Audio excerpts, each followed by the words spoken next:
عزیزان گرامی، جلیل القدر صحابہ کرام کا معمول تھا کہ منہ مبارک کو اپنی جان سے زیادہ اپنا حرص جان بنائے رکھتے. حضرت خالد بن ولید رضی اللہ تعالی عنہ مشہور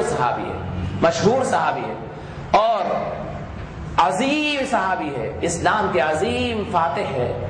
بڑے عظیم سپہ سالار ہے، اور جنہوں نے اپنی پوری زندگی کے اندر حضرت خالد بن ولید رضی اللہ تعالیٰ عنہ کبھی دشمنوں کے سامنے زیر نہیں ہوئے، ایسے بہادر سپاہی.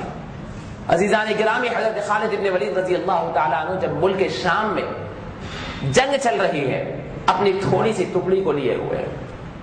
چند صحابہ یعنی چند 100 صحابہ ہیں، رومیوں سے مقابلہ ہو رہا ہے. حضرت خالد بن ولید رضی اللہ تعالی عنہ ایک مرتبہ دیکھتے ہیں کہ مسلسل ان کی ٹکڑی ان پہ حملہ کرتے کرتے انہیں پریشان کر رہی ہے، میدان چھوڑنے پر آمادہ کر رہی ہے. لیکن ایک جگہ وہ تمام جمع ہو کر ان کا سپہ سالار کہتا ہے کہ مسلمانوں کی فوج تھوڑی ہے، اب تم پورے ایک بارگی حملہ کرنا، الگ الگ حملہ نہیں. اب تم ایک ساتھ حملہ کرو گے تو اس کی استفاش ان کو ہو جائے گی. یہ منصوبہ بننے کے بعد وہ حملہ کرنا شروع ہوتے ہیں. ایسا زبردست وہ حملہ کرتے ہیں کہ حضرت خالد بن ولید رضی اللہ تعالی عنہ کے ساتھ حضرت رافع ہے، وہ کہتے ہیں کہ خالد، ممکن ہے کہ اب ہماری یہاں پر پاؤں اکھڑ جائے اور ہم یہاں پر شکست کو قبول کر لیں، اور ممکن ہے کہ اب ہماری جانیں صحیح سلامت نہ رہے. حضرت خالد فرماتے ہیں کہ ہاں، میرا بھی یہی معاملہ ہے. کیا بات ہے نہیں معلوم، ہمت نہیں باندھتی،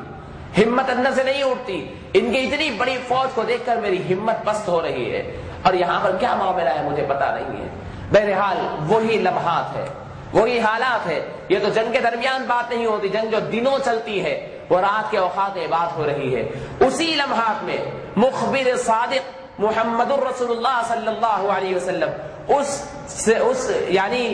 اس جنگ کے سپہ سالار حضرت عبید اللہ ابن جراح رضی اللہ تعالی عنہ، جو اپنے کیمپ میں آرام کر رہے ہیں، اپنی جگہ آرام کر رہے ہیں، حضرت عبید اللہ ابن جراح رضی اللہ تعالی عنہ کے خواب میں محمد الرسول اللہ صلی اللہ علیہ وسلم آتے ہیں اور فرماتے ہیں کہ عبید اللہ اٹھو، اور فوری اٹھو، خالد میدان جنگ میں بڑا پریشان ہے. اسی وقت اگر تم اٹھو گے، یہیں سے اگر تم کمر باندھو گے، یہیں سے اگر تم فوج کو تیار کر لو گے، تو تم بالکل صبح صحیح وقت میں وہاں پہنچو گے جب حضرت خالد کو ضرورت ہوگی. رات کی آدھی پہر کے اندر حضرت ابو عبید اللہ ابن جراح اٹھ جاتے ہیں، پورے کیمپ میں آواز دیتے ہیں اور سب کو جمع کرتے ہیں، سب تیار ہو جاتے ہیں، راتوں رات سفر میں نکل جاتے ہیں. جب سفر میں نکل رہے ہیں، حضرت خالد کی مدد کے لیے رات میں رسول اللہ صلی اللہ علیہ وسلم خواب میں آ کر عبید اللہ ابن جراح کو اٹھاتے ہیں. اندازہ کیجئے میرے آقا کی محبت کا، کیا محبت ہے. ایک صحابی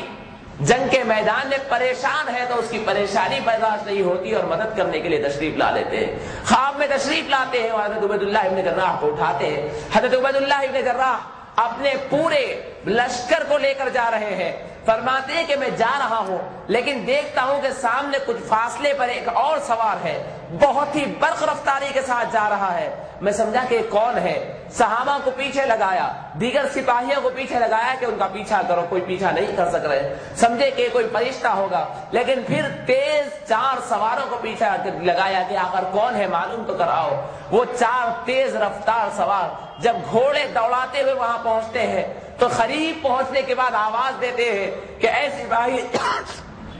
تو آخر کون ہے اور کہاں جا رہا ہے، تھوڑا پتا تو دے. تو وہ گھوڑا دوڑاتے ہوئے چہرہ پلٹتا ہے اور کہتے ہیں کہ میں خالد ابن ولید کی بیوی ہوں، میں خالد ابن ولید کی مدد کے لیے جا رہی ہوں. جب امیر کاروان عبید اللہ ابن جراح نے پورے کیمپ کو اٹھایا اور آواز دی کہ خالد میدان جنگ میں پریشان ہے، تو میرا دل یہ کہہ رہا تھا کہ خالد کبھی میدان جنگ میں پریشان نہیں ہوا، ممکن ہے کہ یہ خبر غلط ہوگی. پھر بھی اٹھی اور دیکھنے لگی تو کیا دیکھتی ہوں کہ حضرت خالد کی جو ٹوپی جنگ کے میدان میں حضرت خالد زیبتن کیے ہوئے تھے وہ گھر میں رکھی ہوئی ہے. میں سمجھ گئی کہ ضرور حضرت خالد پریشان ہوں گے اور کسی کا انتظار کیے بغیر میں وہ ٹوپی کو اپنے سر پہ سجائے ہوئے اب نکل گئی ہوں. اس وقت تک نہیں رکوں گی جب تک کہ میدان جنگ میں خالد کے حوالے نہ کر دوں. وہاں پر وہ لوگ ان کو ودا کر کر اپنے لشکر میں واپس آتے ہیں. عبید اللہ ابن جراح کو خبر دیتے ہیں کہ وہ خالد کی بیوی ہے.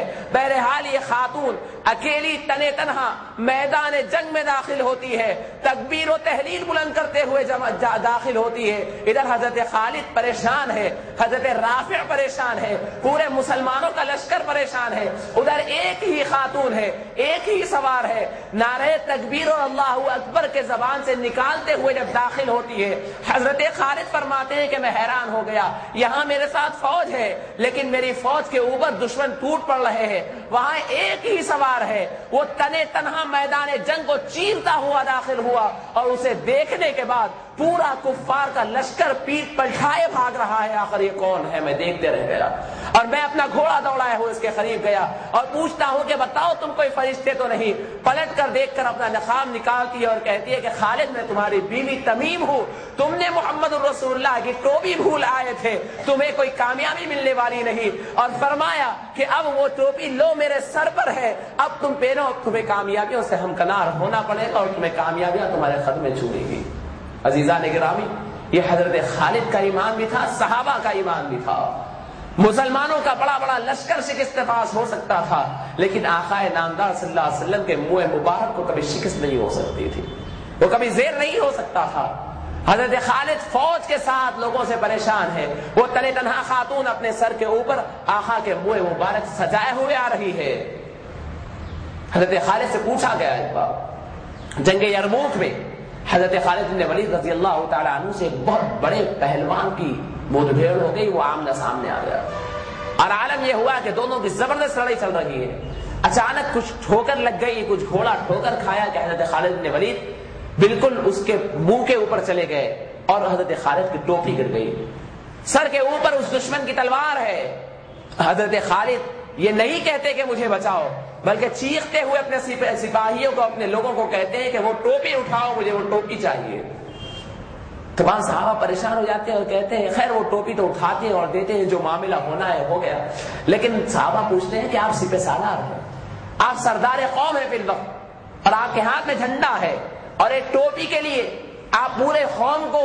داؤ پر لگا رہے ہیں، اور آپ کے اگر شہید ہو جاتے اور آپ کے اوپر قاتلانہ حملہ ہو جاتا تو تمام مسلمانوں کا لشکر درہم برہم ہو جاتا۔ فرماتے ہیں کہ معاملہ ایسا نہیں ہے، معاملہ یہ نہیں ہے کہ خالد کی گردن کٹنے والی تھی، ایسا نہیں ہے، معاملہ یہ تھا کہ وہ بظاہر صرف میری ٹوپی تھی، لیکن میری ٹوپی کے اندر ہمیشہ میں نے میرے آقا کے منہ مبارک کو سجائے رکھا ہے، اور کائنات میں جتنی مجھے کامیابیاں ہوئی ہیں وہ میرے بلبوتے پہ نہیں، یہ آقا کے منہ مبارک تھے جس کی وجہ سے ہوئی ہے، اور وہ منہ مبارک میرے چہرے پہ پہنا ہوا ہے، تو ایک تلوار کیا ہزاروں تلواریں مل کر بھی میرا گردن نہیں کاٹے گی، اور وہی منہ مبارک مجھ سے اگر گر جائے اور وہ نیچے گر جائے تو مجھے میرے اپنی گردن کو سلامت رکھنے کی کوئی فکر نہیں، منہ مبارک گر جائے اور اپنے آپ کو سلامت رکھوں یہ مجھے کوئی فکر نہیں۔